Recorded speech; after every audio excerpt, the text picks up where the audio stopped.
Saudara-saudari terkasih, sistem pemilihan yang digunakan untuk memilih paus memiliki karakteristik khusus yang membuatnya sulit untuk dijadikan model bagi lembaga-lembaga lain. Meskipun demikian, mengingat kembali sejarah pemilihan paus, contoh tertua dari lembaga pemilihan yang masih dipakai hingga saat ini, dapat menjadi stimulus untuk sebuah refleksi yang berguna saat ini. Perubahan-perubahan yang terjadi dari waktu ke waktu, dari pertemuan seluruh komunitas Kristen Roma hingga konklav para kardinal, dengan penyesuaian dan pembaruan sistem yang kerap terjadi, telah membuat lembaga pemilihan ini dinamis, namun tetap menjaga dan mempertahankan tujuan pokoknya, yakni memilih orang yang akan menggembalakan gereja Katolik. Video kali ini akan membahas pemilihan paus dari penelusuran sejarah, dari abad-abad pertama hingga sistem pemilihan sekarang, yang kita kenal dengan istilah konklav. Pemilihan uskup Roma adalah contoh tertua yang masih ada hingga saat ini, dari sebuah lembaga pemilihan yang meskipun banyak mengalami perubahan penting sepanjang sejarahnya yang panjang, melahirkan monarki elektif yang disebut kepausan.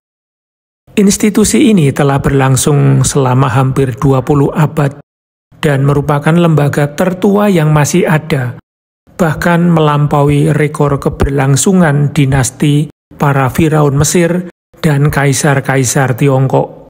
Pemilihan yang unik dan sekaligus istimewa ini selalu membangkitkan minat yang besar, sebab terpilihnya seorang paus baru pada akhirnya akan membawa dampak yang kurang lebih signifikan terhadap kehidupan manusia, bahkan terhadap mereka yang tidak tahu siapa paus saat ini atau yang tidak tahu persis apa itu paus, mereka yang tidak ada sangkut pautnya dengan gereja Katolik, atau mereka yang menganggap paus sebagai kepala negara atau pemimpin agama seperti banyak orang lainnya.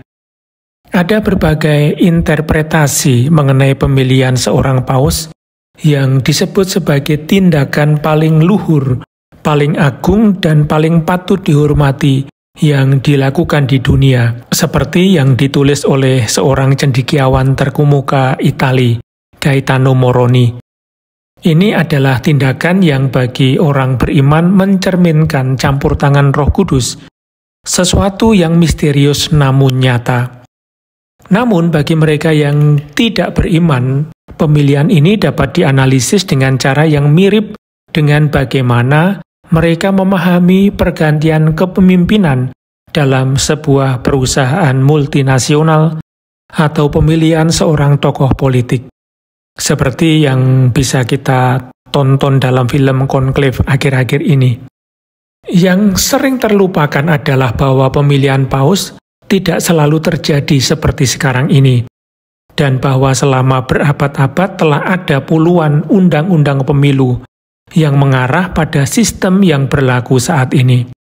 Tepatnya, undang-undang terakhir mengenai pemilihan paus ini berasal dari Paus Yohanes Paulus II dengan beberapa modifikasi yang dibuat oleh Paus Benediktus ke-16 dan yang terakhir oleh Paus Fransiskus.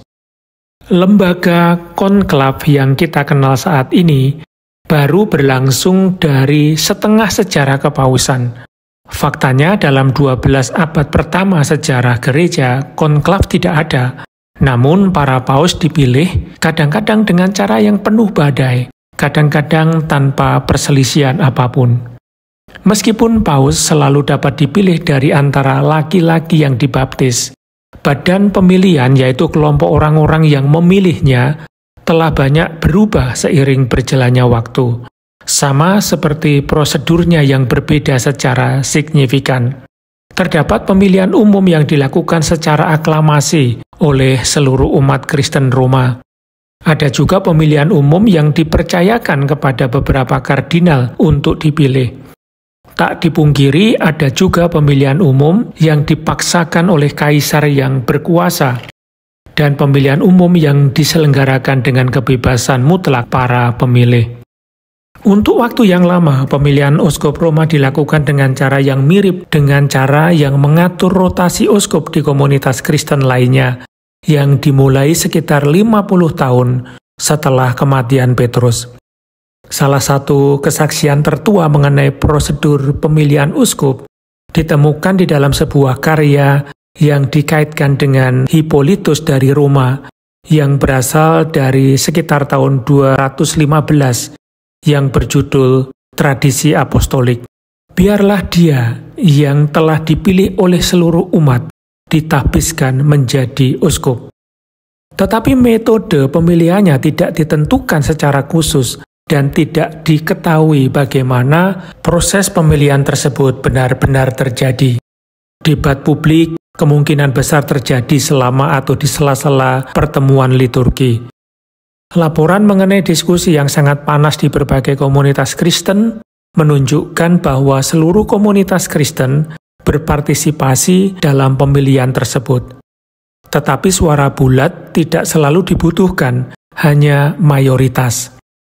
Setelah pilihan sudah dibuat, kandidat harus ditahbiskan sebagai uskup, dan ini terjadi melalui penumpangan tangan oleh uskup lain, biasanya dari komunitas tetangga.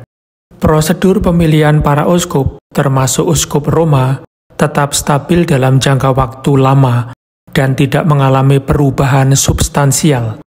Bahkan ketika agama Kristen dilegalkan melalui Dekrit Milan oleh Konstantinus dan Licinius pada tahun 313, Dekrit Milan ini memasukkan gereja-gereja Kristen, baik gereja Roma maupun gereja lainnya, ke dalam ranah hukum publik Romawi.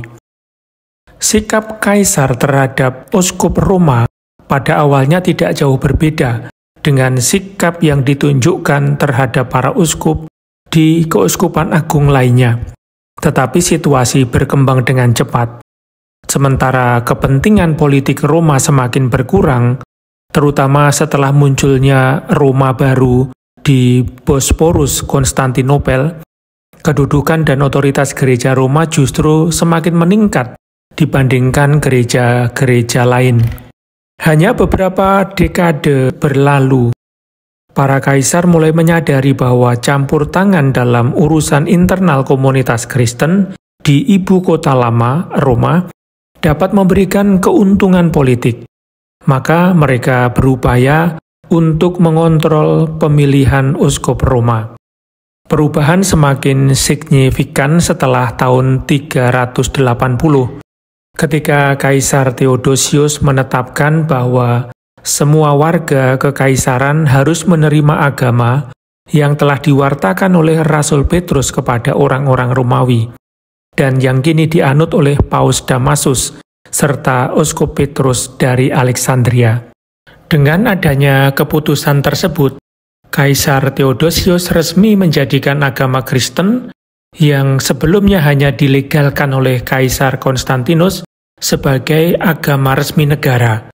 Mulai saat itu, Kristen pun tunduk pada hukum kekaisaran dan otoritas tertinggi berada di tangan kaisar.